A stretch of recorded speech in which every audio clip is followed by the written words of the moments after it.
اگر ہماری توجہ اللہ کی رحمت کی طرف ہو جائے تو میرے نبی پاک نے فرمایا تو رب کے بارے میں جیسا گمان کرے گا اللہ بھی تیرے لیے ویسا ہی بن جائے گا.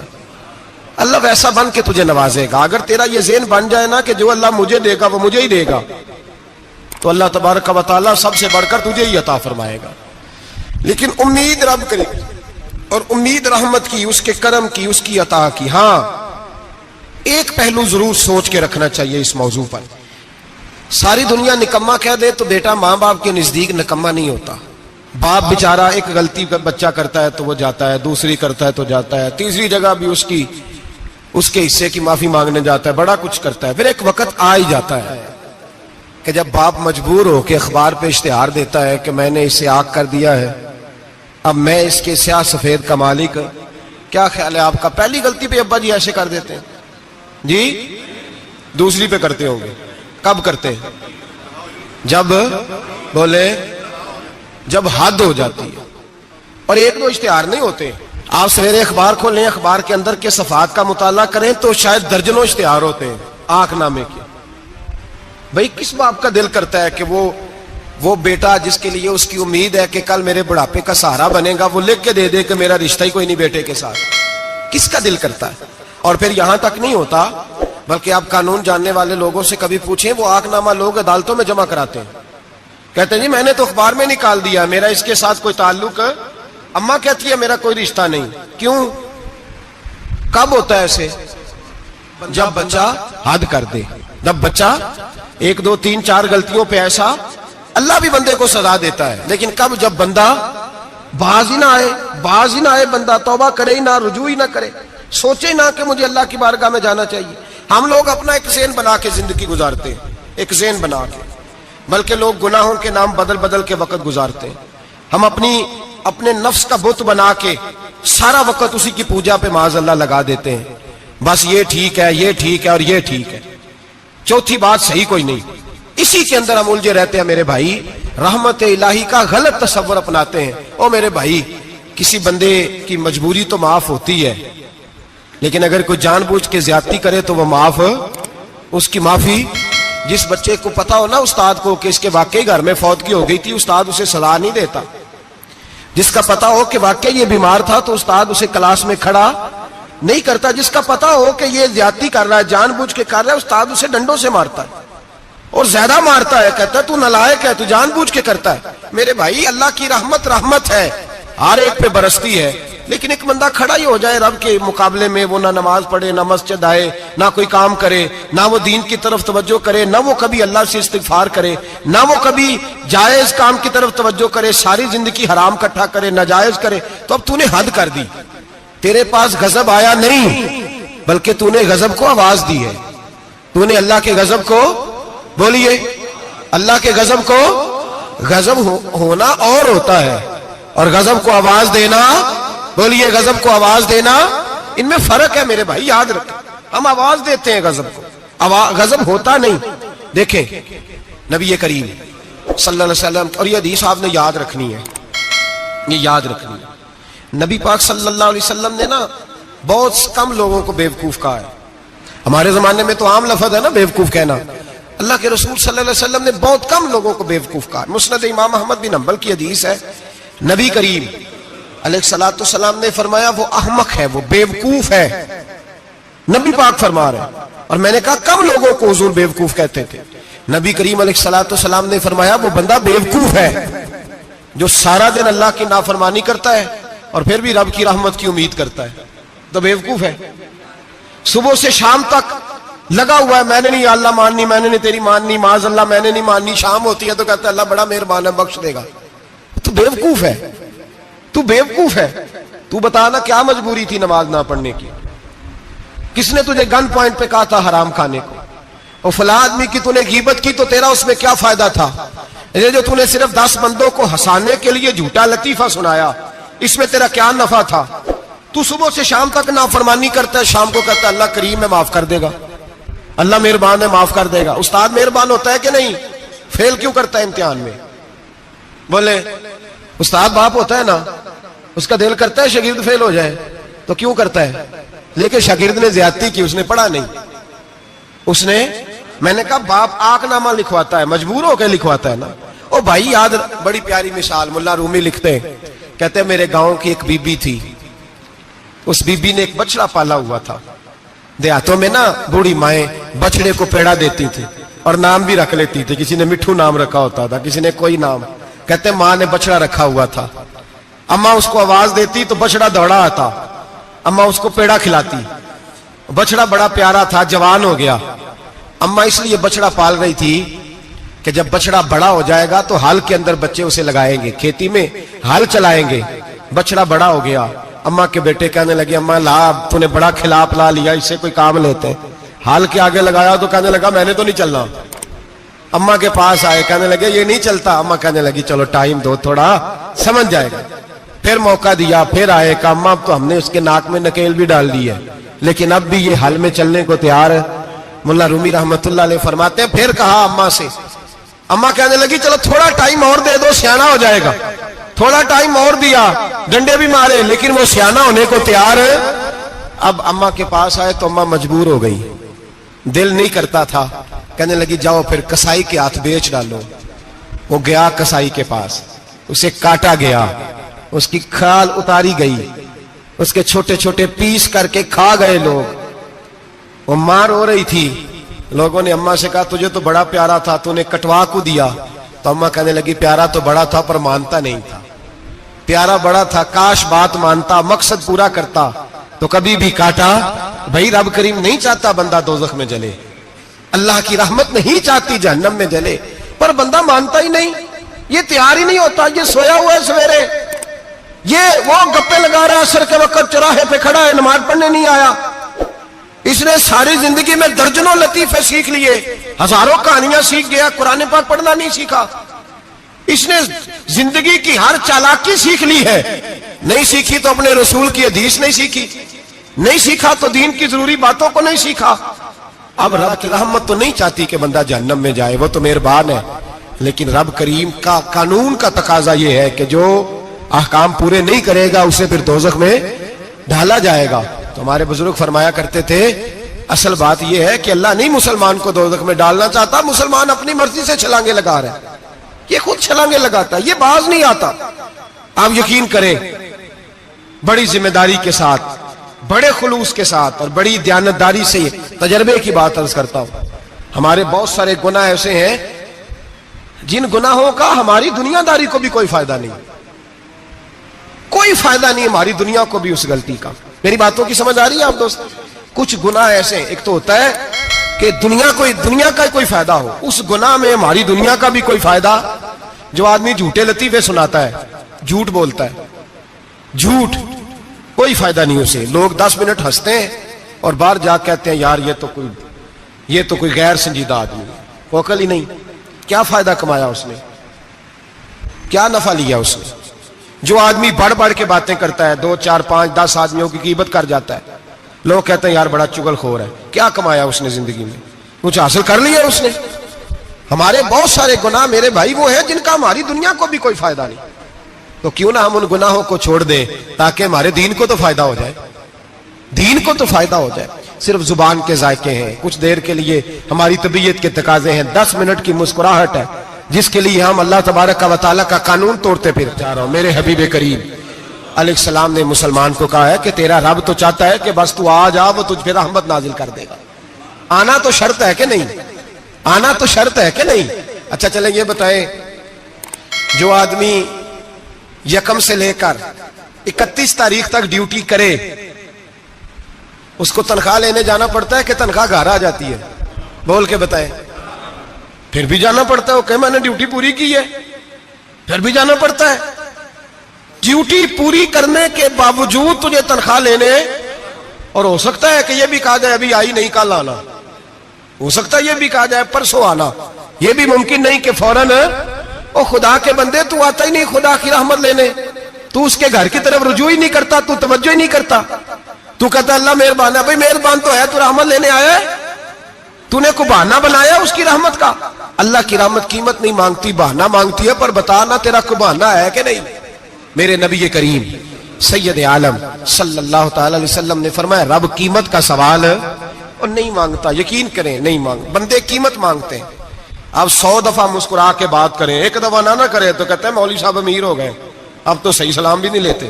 ایک دفعہ ہو سکتا ہے بیچارہ پیٹ میں درد ہو رہی ہو سکتا ہے گھر کی کو بہت بڑی ٹینشن ہو سکتا ہے کوئی مجبوری ہو. بندے ہمہ وقت قیمت مانگتے ہیں، ہمہ وقت آپ تندرست ہیں، ہر وقت آپ قیمت ادا کرتے ہیں تو لوگ راضی ہیں. لیکن رب کہتا تو کوئی قیمت نہ دے، کوئی بہانہ ہی بنا لے، تیرا رب تجھ سے راضی ہو جائے گا. سنیں بڑی پیاری حدیث، بڑی خوبصورت حدیث، کنز المال میں دیگر کتب احادیث میں ہے. حضرت ابو ہریرہ رضی اللہ تعالیٰ عنہ فرماتے ایک بابا جی نبی پاک کی بارگاہ میں آئے، اور جب وہ واپس جانے لگے تو میں نے عمر پوچھی تو عمر تھی 96 سال. کہتے ہیں بزرگ جب آئے نا تو یہ بھویں جو ہے نا ان کی سفید ہو کے تو یوں آنکھوں پہ آ گئی. بڑی چھڑی بابا جی نے پکڑی ہوئی اور دونوں ہاتھ پکڑ کے نا چھڑی کے اوپر جھکے ہوئے ہیں ایک جانب. قربان جاؤں، کہتے ہیں جب وہ بزرگ مسجد میں داخل ہوئے تو میرے رسول نے کھڑے ہو کے استقبال فرمایا، کھڑے ہو. اور نبی کریم صلی اللہ علیہ وسلم نے آگے بڑھ کے بابا جی کو بازو سے پکڑا اور بٹھایا. حضور بیٹھ گئے. کہا بزرگوں کیسے آئے ہو؟ تو کہتے ہیں وہ بابا جی بات کرتے تو آنکھ کھول کے پہلے حضور کا چہرہ دیکھتے، پھر وہ بات کرتے تو ان کے لب و لہجے کے اندر بڑی پریشانی، بڑی تکلیف، بڑی مایوسی. عرض کرنے لگے یا رسول اللہ، حضور زندگی ساری گناہوں میں بیت گئی ہے، حضور غلطیاں ہی غلطیاں، یاد ماضی عذاب ہے، یا رب چھین لے مجھ سے حافظہ میرا. اے اللہ کے رسول بڑی لمبی فہرست ہے، پاپ ہی پاپ ہے، کالے سیاہ دفتر ہے. یا رسول اللہ صلی اللہ علیہ وسلم جب پلٹ کے دیکھتا ہوں حضور مجھے نیکی دکھائی نہیں دیتی. حضور اس عمر میں آپ کا ایک صحابی ملا ہے، اس نے بات سمجھائی ہے تو تھوڑا خیال آیا ہے، لیکن یا رسول اللہ صلی اللہ علیہ وسلم اب میرا وجود بیکار ہو گیا ہے، حضور بوڑھا ہو گیا ہوں. 3 باتیں کہیں بزرگوں نے اور نرالی کہیں. کہنے لگے یا رسول اللہ صلی اللہ علیہ وسلم، حضور اب تو میری کمر بھی سیدھی نہیں ہوتی کہ میں نماز ہی صحیح ادا کر سکوں، بوڑھا ہو گیا ہوں. یا رسول اللہ صلی اللہ علیہ وسلم اب میرے اندر طاقت نہیں کہ میں محنت مزدوری کر کے صدقے اور خیرات دے سکوں. یا رسول اللہ صلی اللہ علیہ وسلم اب میں تلوار لے کے جہاد بھی نہیں کر سکتا. حضور نہ میں لمبی نمازیں پڑھ سکتا ہوں، آقا نہ میں صدقات و خیرات دے سکتا ہوں، محبوبہ نہ میں دین کے لیے کوئی جہاد کر سکتا ہوں. بیکار وجود ہے، بیکار وجود کو تو گھر والے برداشت نہیں کرتے، بچے دعا کرتے ہیں یا اللہ ابا جی کو پردہ دے دے، اماں کو پردہ دے دے. بیکار ہو گیا ہوں اور آج آیا ہوں تو مجھ بیکار کو میرا رب قبول کر لے گا؟ آج کلمہ پڑھوں تو بیکار ہوں، کسی کام کا نہیں، نہ نماز نہ صدقات نہ جہاد، قبول کر لے گا؟ حضرت ابو ہریرہ فرماتے ہیں جیسے برسات میں بارش کی جھڑی لگتی ہے، یوں مصطفیٰ کی آنکھوں سے جھڑی لگ گئی. حضور کھل کے روئے، کھل کے.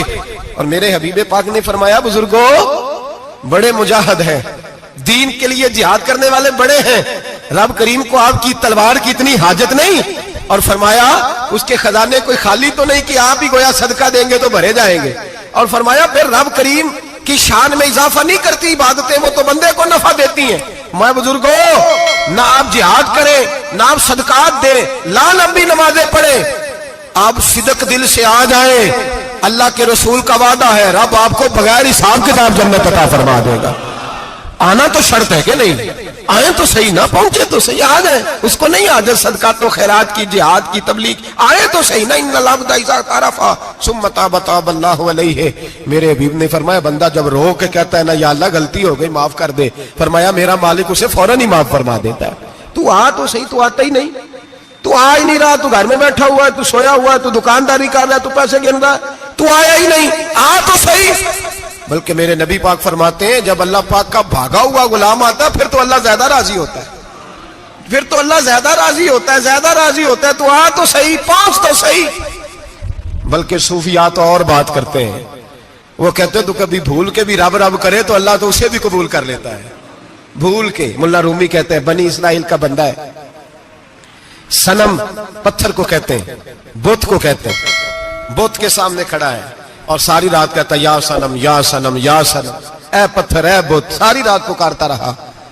رات گہری ہو گئی، نیند کا غلبہ تھک گیا، سونے کے قریب آیا تو غلطی سے منہ سے نکل گیا یا صمد، یا صنم کی جگہ نکل گیا. رب کریم نے فرمایا جبریل دوڑ کے جا، جو مانگتا اسے دے دے. حضرت جبریل عرض کرتے ہیں مولا بھول کے تیرا نام لے رہا ہے، بھول کے لے رہا ہے. تو رب کریم نے فرمایا چل نام تو میرا ہی لے رہا ہے نا، میرا لے رہا ہے نا. یا اللہ وہ اللہ کریم نے فرمایا جھوٹے کے سامنے ساری رات کا کھڑا ہے، ساری رات کا پکار رہا ہے، اسے کچھ نہیں ملا تو سچے کا نام لیا ہے. اگر میں بھی کچھ نہ دوں اور بت میں اور مجھ میں فرق کیا رہ جائے گا؟ جا جو مانگتا ہے جھولی بھر کے دے، نام تو لیا ہے نا. او بھائی تو بہانا تو بنانا، آ تو صحیح نا، تو یہاں آ جا، پہنچ جا، آ جا، بس بیٹھ جا، اس کی بارگاہ ناز میں حاضر تو ہونا. تجھے فرصت ہی نہیں. تو یاروں کے لیے ٹائم نکالتا ہے، بازاروں کے لیے ٹائم نکالتا ہے، گلیوں کے لیے ٹائم نکالتا ہے، چوکوں چوراہوں کے لیے ٹائم نکالتا ہے، ہفتے میں ایک دن ہوٹلنگ کے لیے بھی جاتا ہے. لیکن کبھی چھپ کے 2 نفلوں کی تجھے توفیق نہیں ہوتی. اور میں کئی دفعہ کہہ چکا ہوں جس بندے کو بغیر عبادت کے رزق زیادہ ملنے لگ جائے اس پر آزمائش ہوتی ہے رب کریم کی. اللہ فرماتا ہے اس کو پیسے دو، اسے آنے نہ دینا، اس کو چل پیسے دوڑ جا. لوگ سمجھتے ہیں میں بڑا ذہین و عقل مند ہوں، دیکھو میں اپنی ہوشیاری سے چلاکی سے آگے نکل گیا. تو آزمائش ہے، یہ تو آزمائش ہے رب کریم کی طرف سے، یہ تو اس کی خفیہ تدبیر ہے. میرے بھائی اس کی بارگاہ ناز تک جو آ گیا، آنا تو ہماری ذمہ داری ہے کہ نہیں؟ پھر اس کی رحمت آگے بڑھ کے استقبال کر لیتی ہے، پھر اللہ کا فضل اس کو تھام لیتا ہے اس بندے کو. اور خدا کی رحمت کتنی زیادہ ہے.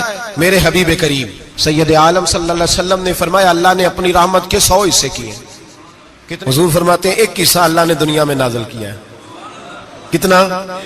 ایک حصہ.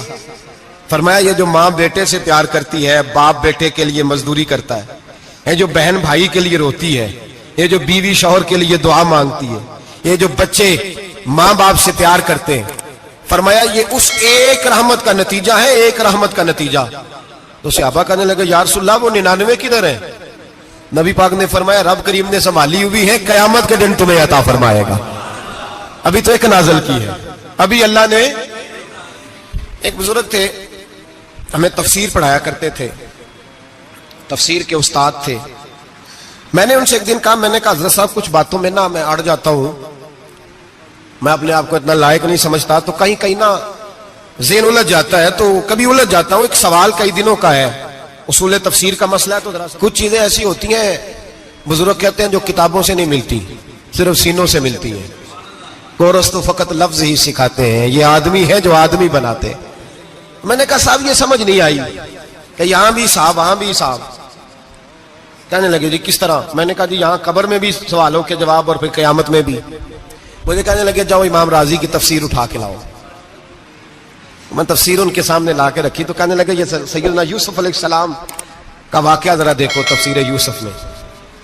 اس میں ایک عجیب بات لکھی ہے. حضرت یوسف علیہ السلام کے زمانے میں قحط ہو گیا، تو جناب یوسف علیہ السلام نے، کیونکہ آپ اللہ کے نبی سے پہلے سے جان گئے قحط ہوگا، تو حضرت یوسف نے گندم پہلے سٹاک کر لی تھی بہت زیادہ. باقی علاقوں میں جب قحط پڑا نا، اب سب لوگوں نے مصر کی طرف رجحان کیا گندم لینے کے لیے. تو حضرت یوسف علیہ السلام نے نا شہر کے دروازے پر بندے کھڑے کر دیے. فرمایا جو بندہ آئے نا اس سے 2 سوال پوچھنا. جو آئیں گے لوگ گندم خریدنے، جو آئے 2 سوال پوچھنا. ایک پوچھنا کہاں سے آیا ہے، اور ایک پوچھنا لے کے کیا آیا ہے. ایک پوچھنا، سمجھ آ رہی ہے بات کی، اور دوسرا پوچھنا کہ لے کے سونا لے کے آیا ہے، چاندی گندم خریدنی ہے تو کیا چیز لے کے آیا ہے، کہ نگد پیسے لایا ہے، یہ پوچھ لینا. جو آئے 2 باتیں پوچھنا. ایک پوچھنا کہاں سے آیا ہے اور دوسرا پوچھنا کیا. ایک روایت میں 3 سوال بھی ہیں، لیکن فرمایا پوچھنا 2 سوال ضرور. انتظار تھا نا بھائیوں کا کنان سے آنے والوں کا. فرمانے لگے سب سے 2 سوال پوچھنا. جب کنان والے آئے نا ان سے صرف اتنا پوچھ لینا کہ وہ کہاں سے آئے ہیں. اگر پوچھے نا کنان سے آئے ہیں تو پھر یہ نہ پوچھنا کیا لے کے آئے ہیں، پھر میں جیب میں خود ٹٹول لوں گا وہ کیا لے کے آئے. باقیوں سے 2 سوال. جب میرے بھائی آئے نا، بھائی بھائیاں دے ویری ہوندے تے بھائی بھائیاں دیا باواں. جب میرے بھائی آئے تو ان سے یہ نہیں پوچھنا کہ وہ کیا، بس یہ پوچھنا کہ کہاں سے. اتنی بات پوچھنا، باقی میں پوچھ لوں گا. آپ فرمانے لگے رب بھی فرشتوں سے کہتا ہے تم قبر میں نا میرے بندوں سے زیادہ سوال نہ کرنا، بس یہ پوچھ لینا مجھے مانتے ہیں، میرے نبی کو مانتے ہیں. قبر میں تم اتنے سوال پوچھ لینا، باقی لے کے کیا ہے وہ میں خود ہی پوچھ لوں گا. فرشتوں کے سامنے رب کریم اپنے بندے کو بے آبرو کرنا. بس تو یہ بتا دے اللہ رسول کو مانتا ہے کہ نہیں. باقی جو تیرا حساب کتاب ہے نا، اللہ فرماتے ہیں میں قیامت میں کر لوں گا، میں پوچھ لوں گا اس کا کیا علاج کرنا ہے. بس تم اتنا بتا دو مجھے مانتے ہو، میرے رسول کو، میرے بھائی، میرے نبی کریم. علیہ السلام فرماتے ہیں جو بندہ توبہ کرنے والا تھا, اللہ کی بارگاہ میں آنے والا تھا, بار بار توبہ کرتا تھا, احساس رہتا تھا, اسے احساس تھا, آیا کرتا تھا, پھر بھی غلطیاں ہو گئی, قیامت کے دن رب کریم اپنے فضل کی چادر اس پہ ڈالے گا, فضل کی چادر ڈالے گا, اور رب کریم اس سے پوچھے گا یہ گناہ کیا تھا, اور نبی پاک فرماتے ہیں اس نے بڑے بھی گناہ کیے, اللہ چھوٹے چھوٹے گناہوں کے بارے میں پوچھے گا, یہ غلطی کی تھی, یہ گناہ, بندہ ڈر رہا ہے, وہ کہہ رہا ہے پتہ نہیں سزا کیا ملے گی, کیونکہ دنیا میں بھی ڈرتا رہا, یہاں بھی ڈر رہا ہے. شرط یہ ہے کہ احساس والا ہو, آتا رہو, پھر بھی غلطیاں ہو گئی, خیال کرتا تھا, محنت کرتا تھا, نیک ہونے کی جدوجہد کرتا تھا, کوتاہیاں رہ گئی, یہ گناہ کیا تھا یا اللہ بھول گیا تھا, یہ گناہ کیا اللہ مجھ سے غلطی ہو گئی, یہاں بھی کیا تھا یا اللہ غلطی ہو گئی. نبی پاک صلی اللہ علیہ وسلم فرماتے ہیں چھوٹے چھوٹے گناہ اللہ دکھا رہا ہے, اور اس سے کہہ رہا ہے یہ کیا تھا, مانتا جا رہا ہے. رب کریم فرماتا ہے پتہ ہے میں تیرے ساتھ کیا کرنے والا ہوں, ٹانگیں کانپ گئی, یا اللہ پتہ نہیں. فرمایا میں تجھے ان گناہوں کے بدلے نیکیاں دینے لگا ہوں, ان گناہوں کے بدلے نیکیاں. نبی پاک فرماتا ہے فٹافٹ ہی بول پڑا, کہنے لگا یا اللہ میں نے تو بڑے بڑے گناہ بھی کیے, اگر تو نے گناہوں کے بدلے نیکیاں دے دیا تو میرے تو بڑے بڑے پاپ بھی ہیں, وہ دوسرے کدھر ہیں. میرے حبیب کریم علیہ الصلوۃ والسلام فرماتے ہیں رب مسکرائے گا جو رب کی شان کے لائق ہے. اللہ فرمائے گا تیرے دل میں احساس تھا, تو آیا کرتا تھا, تو توبہ کرتا تھا, تو میری بارگاہ ناز میں آتا تھا, پتہ تیرے اوپر چادر کیوں ڈالی ہے یا اللہ نہیں. فرمایا میں تجھے اپنی رحمت کی چادر میں چھپا کے جنت میں داخل کرنا چاہتا ہوں. میرے بھائی تو آ تو صحیح, تو پہنچ تو صحیح, خدا را. یہ جو جتنی دنیا داری ہے نا, یہ تو آپ ہر وقت کریں گے تو راضی ہوں گے لوگ, ہر وقت. اور یہ جو ہم نے پلاننگ کی ہوئی ہے نا کہ میں فلانا کام کر کے سیانا ہو جاؤں گا, تو اتنی مہلت نہیں دی اللہ پاک نے. وہ کہتا فوراً آ, اپنی منصوبہ بندی بدلیں, رحمت الہی کی جانب توجہ کریں, اپنا ذہن رب کریم کے بارے میں کرم والا بنائے, اور یہ ارادہ کریں کہ میں اس کی بارگاہ میں آؤں گا تو وہ مجھے عطا کرے گا. اپنے بازو پہ بھروسہ نہ کرے, اپنی عقل پہ بھروسہ نہ کرے, بھروسہ جب بھی کرے خدا کی رحمت پہ کرے, اس کے فضل پہ کرے, اس کے کرم پہ کرے, اور ذہن بنائے کہ اللہ معاف کرنے والا ہے. ہمارے ذمہ یہ ہے کہ ہم اپنے گناہوں کا احساس پیدا کریں, ہماری ذمہ داری یہ ہے کہ ہم توبہ سچی اور کھری کریں, ہماری ڈیوٹی یہ ہے کہ ہم اللہ کی بارگاہ میں صحیح معنوں میں حاضری دیں. ہم توبہ بھی جھوٹی کرتے ہیں, بلکہ اگر میں کہوں کہ مذاق کرتے ہیں. شب برات آنے والی ہے نا, کس دن ہے؟ جمعرات کو شب برات آئے گی. کچھ لوگ تو خیر ویسے ڈٹ جاتے ہیں, کہتے ہیں ہم نہیں مانتے, وہ پکے لگے ہوئے ہیں, وہ کہتے ہیں نہیں عبادت نہیں کرنی چاہیے. میں نے کہا یار بس کرو, چھوڑ دو. اب اللہ کی عبادت کرنے کے لیے بھی تم سے سند لینی پڑے گی کہ مولوی صاحب اجازت دے, نفل پڑھ لیں, اجازت لینی پڑے گی. اور بندے بڑے سمجھدار ہیں, وہ کوئی سیاسی بندہ دوسری پارٹی کا آ جائے تو اسے مطمئن کر لیتے ہیں. کچھ بسرا دوسری جماعت کا مسئلہ پوچھ لے, کہتے ہیں مولوی صاحب پوچھ کے دساں گا. یہ موٹی سی بات ہے. شب رات کو کیا ہوتا ہے؟ عبادت. کیا ہوتا ہے؟ بول کے بتائے. یہی ہوتا ہے نا, تو اس کے لیے سرٹیفکیٹ کی ضرورت ہے جی. والذین یبیتون لربہم سجدا وقیاما. اللہ فرماتے ہیں میرے بندے ساری رات گزار دیتے ہیں یا قیام کرتے ہوئے یا سجدہ کرتے ہوئے. اس کے لیے سرٹیفکیٹ کی ضرورت ہے. بڑی جلدی مسئلہ پوچھنے آ جاتے ہیں لوگ. ہاں, ایک وہ ہے جو مانتے ہی نہیں سرے سے, ایک وہ ہے جو بڑا عجیب مانتے ہیں. وہ کہتے ہیں شب رات ہے, چھوٹا گوشت ہی نہیں مل رہا دکان سے. بھئی شب رات گوشت کھانے کا دن ہے, حلوہ کھانے کا دن ہے شب برات, موج کرنے کا دہاڑا آ گیا شب برات. شب رات آئی, اب پہلے کلو گوشت آتا تھا, 2 کلو لے لو. یہ کون سا طریقہ ہے شب برات منانے کا؟ اور پھر شب برات منائی جائے گی. معراج شریف سے پٹاخے چل رہے ہیں روز شام کو, چلتے ہیں نا؟ نہیں, میں کہ مینوں غلطی لگ دی, تسی بولے نہیں نا. چلتے ہیں پٹاخے. کون بیچتا ہے پٹاخے؟ ہندو, سکھ, یہودی. چلاتا کون ہے؟ کس نے کہا چلانے کو؟ اس میں کوئی کسی فرقے کا بھی اختلاف نہیں ہوتا. ڈرنا چاہیے اللہ پاک سے. اللہ جہنم کی آگ ٹھنڈی کرتا ہے, ہم جلاتے ہیں شب رات کو. رب فرماتا ہے ٹھنڈی ہوگی, ہم جلا رہے ہیں. بچے پٹاخوں کے پیسے پڑوسی سے لے کے آتے ہیں کہ ہم سے لیتے ہیں؟ ہم منع کیوں نہیں کرتے؟ جوتے نہ پالش کرنے پہ تو تھپڑ لگتے ہیں, تو پٹاخے والے بچے کو نہیں پوچھا جا سکتا؟ باپ کی ذمہ داری ہے. اور محدثین نے مسئلہ لکھا ہے, اگر بچہ نابالغ کوئی غلطی کرتا ہے تو اس کا باپ ذمہ دار ہے, جواب دے اس کی جگہ. ان کو سمجھائیں. شب برات آئے گی, پھر توبہ ہوگی, ہر مسجد سے رونے کی آواز آئے گی, زور زور سے لوگ روئیں گے, تڑپیں گے, اجتماعات ہوں گے, بڑے بڑے اجتماعات ہوں گے. توبہ کریں گے لوگ, کریں گے نا انشاءاللہ تعالی. آئیں گے نا لوگ مسجدوں میں. پھر سویرے جھوٹ بند ہو جائے گا نا, اگلی صبح ملاوٹ ختم, کم تولنا ختم. یہ کیسی توبہ ہے؟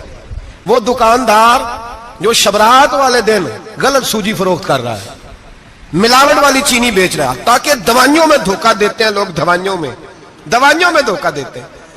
ایک ڈاکٹر خود مجھے کہنے لگے, وہ میرے دوست ہیں, ہلکا پھلکا کورس کیا ہوا ہے, کہتے ہیں میرے دوست ہیں کئی سارے لوگ, تو ایک ایسا ہی ہمارے شعبے کا آدمی تھا, تو اپنے ابا جی کو وہ ڈرپ لگانے لگا, تو ابا جی کہنے لگے پتر مینو اصلی لا دے تیری مہربانی, مینو اصلی لا دے تیری مہربانی, لوکھا علی نہ لا دے. یہ حال ہو گیا. دوا مجھے بتائیں وہ قوم اخلاقی طور پہ کتنی گر چکی ہے جو دوائیوں میں زہر بیچتی ہے, دوائیوں میں. اور میں انشاءاللہ کسی موقع پر تفصیل سے اس پر گفتگو کروں گا, بڑی تفصیل سے. میں نے بہت سی معلومات اکٹھی کی ہیں کہ کتنا ظلم کرتے ہیں یہ لوگ, لکھنے والے بھی, لانے والے بھی, بیچنے والے بھی, کتنے بڑے مجرم ہیں. صحت کے ساتھ کھیلتے ہیں, صحت 12 لام دام برسر. مطلب جس آدمی نے دھوکے کا مال لا کے رکھا ہے شبرات والے دن کے رات توبہ بھی کرنی ہے اور سویرے یہ بیچنا بھی ہے, وہ توبہ کرنے آیا ہے. جس نے دھوکے کا مال لا کے رکھا ہے کہ سویرے بیچنا ہے اور رات توبہ بھی کرنی ہے, وہ توبہ کر رہا ہے کہ مذاق کر رہا ہے؟ توبہ میری توبہ, استغفر اللہ, یا اللہ معاف کر دے, اونچی اونچی آواز میں رو رہا ہے, اور سویرے سارے چکر وہی ہیں. یہ کیسی توبہ ہے؟ توبہ کیا ہے؟ میرے نبی پاک علیہ السلام کے غلاموں نے توبہ کی تقسیم کی. حضرت حسن بصری سے کسی نے پوچھی توبہ کیا ہے, تو آپ نے فرمایا توبہ یہ ہے کہ جب تو توبہ کر لے تو پھر اس جگہ نظر نہ آنا جہاں کھڑے ہونے سے رب رسول ناراض ہوتے, اور فرمایا توبہ یہ ہے کہ جب تو نے توبہ کر لی پھر وہاں سے غیر حاضر نہ ہونا جہاں حاضری کا تجھے اللہ رسول حکم دیتے ہیں. یہ تیری توبہ ہے. اور اگر تو ایسا نہیں کرتا پھر تو نے توبہ نہیں کی, پھر تو نے مذاق کیا. میرے بھائی رحمت الہی آواز دیتی ہے کی طرف رجوع کریں, دوڑے اور رحمت کی امید رکھ کے آئیں گے. سمجھ لیں کہ اللہ پاک, میں ایک بات اکثر کرتا ہوں, نبوت کا دروازہ بند ہوا ہے.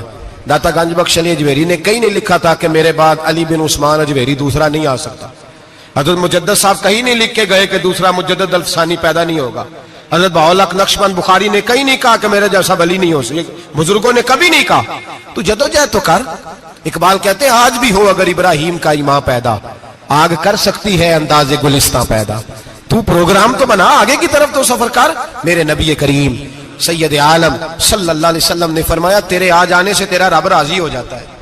جب تو آتا ہے تو تیرا اللہ راضی ہو جاتا ہے. یہ جو ہماری مشکلات ہوتی ہے نا, جن میں عمل جو ہوتے ہیں, وہ جو ہمیں جادو ہو جاتا ہے, تویز کر دیتے ہیں ہمارے قریبی رشتہ دار, وہ تویز نہیں ہوتے, وہ ہمارے اعمال کی سزا ہوتی ہے, ہمارے اعمال کی سزا ہوتی ہے. ہم وہ ڈھونڈتے پھرتے ہیں کہ بابا مل جائے پھونک مارے صحیح کر دیں, حالانکہ وہ ہمارے اعمال کی سزا ہے. ہمیں اپنی تربیت کرنی چاہیے ہمیں. اور ویسے بھی دم درود تویز دھاگا میں اکثر کہا کرتا ہوں, میں کہتا ہوں میں نے کسی کتاب میں نہیں پڑھا کہ کوئی بندہ نبی پاک سے یمن سے دم کرانے آیا ہو کہ میں حضور سے دم کرانے جا رہا ہوں, مصر سے آیا ہو دم کرانے, شام سے دم کرانے آیا ہو. میرے نبی پاک کے پاس جو بھی آیا کرتا تھا نبی پاک کا دین سیکھنے آیا کرتا تھا. دم درود تو ایک ضمنی چیز ہے, ذلی چیز ہے, ہو گیا تو ٹھیک ہے, ورنہ اللہ پاک اگر بیماری میں راضی ہے تو نبی پاک نے خود بیماری کو سینے سے نہیں لگا کے رکھا. خود اللہ کے محبوب سید عالم صلی اللہ علیہ وسلم کا وصال بیماری کے ساتھ ہوا, تو بیماری تو مریدنی ہے میرے نبی پاک کی, وہ تو کنیز ہے حضور کے گھر کی. عام دام برسر مطلب کھری توبہ, سچی توبہ. اور کس طرح کی توبہ؟ میرے نبی کریم علیہ الصلوۃ والسلام نے ایک دن صحابہ سے پوچھا ایک بات تو بتاؤ, بخاری مسلم کی حدیث ہے, یا رسول اللہ پوچھئے. نبی پاک صلی اللہ علیہ وسلم نے فرمایا اگر کوئی آدمی صحرا میں سفر کر رہا ہو, بہت بڑا صحرا ہو, اونٹ پر اس کا سفر ہو, اور اس نے اونٹ پر کھانے پینے کا سامان باندھا ہو, پیسے بھی رکھے ہو, پانی بھی رکھا ہو, تھک گیا سفر کرتا کرتا, درخت کی ایک ٹہنی کے ساتھ اونٹ کی نکیل باندھی اور درخت کے نیچے لیٹ گیا آرام کرنے کے لیے. اللہ کے حبیب فرماتے ہیں اچانک اس کی آنکھ لگ گئی. جب جاگا تو اس نے دیکھا کہ اونٹ تو غائب ہو گیا ہے. اب نہ کھانا ہے, نہ پانی ہے, نہ پیسے ہیں, اور صحرا بڑا لمبا ہے, پیدل سفر بھی نہیں کر سکتا. تھوڑا سا ڈھونڈا, پھر موت کا انتظار کرنے لگا. سوچنے لگا موت آئے گی, اب مر جاؤں گا. اللہ کے محبوب فرماتے ہیں تھوڑی دیر گزری, جب بالکل مایوس ہو گیا تھا تو اچانک نظر پڑی تو اونٹ اس کا سامنے کھڑا تھا. نبی پاک صحابہ سے پوچھتے ہیں بتاؤ, اس کی کل کائنات اجڑ گئی تھی, رات ضائع ہو گئی تھی, ہر شے لٹ گئی تھی, دوبارہ اسے مل گئی ہے, بتاؤ اسے کتنی خوشی ہوگی. صحابہ کہنے لگے یا رسول اللہ نہیں, زندگی مل گئی اس بندے کو, وہ ساری دنیا سے زیادہ راضی ہے.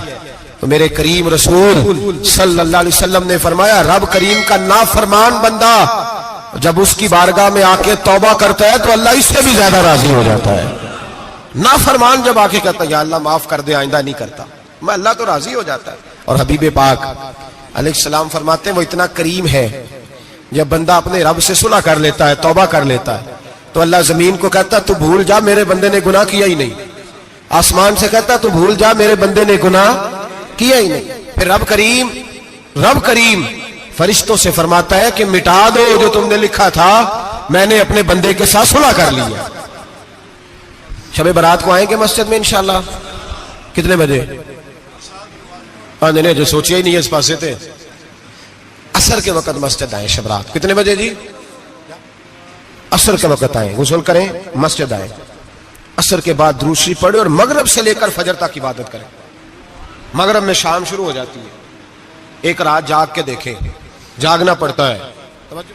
مریض ہو جائیں تب بھی جاگنا پڑتا ہے, دکھ لگ جائے تب بھی وہ جگا لیتا ہے. بڑے بڑے جاگتے ہیں, بڑے بڑے جاگ لیتے ہیں, وہ جگا لیتا ہے.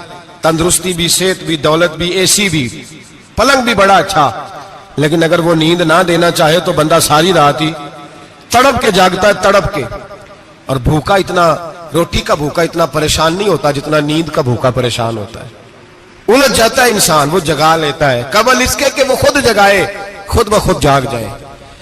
مغرب سے لے کر فجر تک نماز پڑھیں, ذکر کریں, درود پاک پڑھیں, محفل میں شرکت کریں. میرے رسول کریم علیہ الصلوۃ والسلام کی پیاری زوجہ ام المومنین سیدنا عائشہ صدیقہ رضی اللہ تعالیٰ عنہ کہتی ہیں حضور رمضان کے علاوہ سب سے زیادہ روزے شعبان میں رکھتے تھے, گویا پریکٹس ہوتی تھی رمضان کی. میں نے عرض کیا یا رسول اللہ صلی اللہ علیہ وسلم اتنے روزے کیوں رکھتے ہیں, ابھی رمضان تو آگے ہے. تو نبی پاک نے فرمایا عائشہ اس مہینے میں بندے کا عمل اللہ کی بارگاہ میں جاتا ہے, میں چاہتا ہوں جب میرا عمل جائے تو میں نے روزہ رکھا ہوا ہوں. کثرت سے روزہ رکھیں اور میرے بھائی بدل جائیں. میرے نبی پاک نے فرمایا غنیمت جان, اگر صحت ہے تو بیماری آنے سے پہلے غنیمت جان جا, یہ چلی جائے گی. بیمار آدمی سے کچھ بھی نہیں ہوتا, غنیمت جان لے, لمحوں کو کچھ کر لے. اور اگر تیرے پاس فرصت ہے تو غنیمت جان لے مصروف ہونے سے پہلے پہلے. میرے حبیب کریم سید عالم علیہ السلام کے غلام فرماتے ہیں کہ نبی پاک صلی اللہ علیہ وسلم نے ہمیں مثال دے کے سمجھایا. مدینے میں جو قبیلہ سب سے زیادہ بکریاں پالتا تھا وہ بنو کلب کا قبیلہ تھا, اور فرماتے اتنی بکریاں تھیں کہ ان کی بکریاں ہم نے کبھی نہیں گنی تھی. نبی پاک علیہ السلام نے فرمایا جب شعبان کی 15ویں رات آتی ہے, یہ ترمذی کا لفظ ہے, فرمایا جب شعبان کی 15ویں رات آتی ہے تو بنو کلب کے قبیلے کی بکریوں کے بالوں کی تعداد کے مطابق اللہ میری امت کے افراد کی بخشش فرما دیتا ہے. اور صحابہ کہتے ہیں ہمیں لگتا یوں ہے کہ چونکہ ہم نے جو چیز سب سے زیادہ دیکھی تھی وہ بنو کلب کی بکریاں تھیں, اس لیے نبی پاک نے ہمیں سمجھانے کے لیے ان کی بات کی, ورنہ اگر ہم نے اس سے زیادہ کچھ شے دیکھی ہوتی تو نبی پاک اس کا نام بیان فرماتے. ہمیں سمجھانے کے لیے فرمایا بنو کلب کے قبیلے کی بکریوں کے بالوں کی کسی ایک بکری کے بال بھی بندہ گن سکتا, اور حضور نے فرمایا جو سب سے زیادہ بکریاں پالتے ان کی تعداد کے مطابق حضرت عائشہ صدیقہ رضی اللہ تعالیٰ عنہ فرماتی ہیں جنت البقیع میں حضور جایا کرتے, قبرستان میں, قبرستان کے کونے میں.